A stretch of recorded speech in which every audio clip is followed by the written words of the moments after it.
بسم اللہ الرحمن الرحیم۔ حضرت ابو ہریرہ رضی اللہ تعالیٰ عنہ بیان کرتے ہیں، رسول اللہ صلی اللہ علیہ وسلم نے فرمایا، جس شخص نے طلوع آفتاب سے پہلے نماز فجر کی 1 رکعت پا لی تو اس نے نماز فجر پا لی، اور جس شخص نے غروب آفتاب سے پہلے نماز عصر کی 1 رکعت پا لی تو اس نے نماز عصر پا لی۔ حضرت برید رضی اللہ تعالیٰ عنہ بیان کرتے ہیں، رسول اللہ صلی اللہ علیہ وسلم نے فرمایا، جس شخص نے نماز عصر ترک کر دی تو اس کا عمل ضائع ہو گیا۔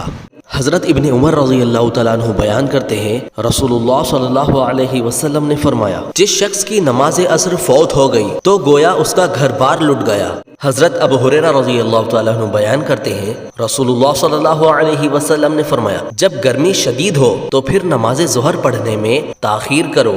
حضرت انس رضی اللہ تعالیٰ عنہ بیان کرتے ہیں، جب ہم نبی صلی اللہ علیہ وسلم کے پیچھے نماز ظہر پڑھا کرتے تھے تو ہم گرمی سے بچنے کے لیے اپنے کپڑوں پر سر رکھ کر سجدہ کیا کرتے تھے۔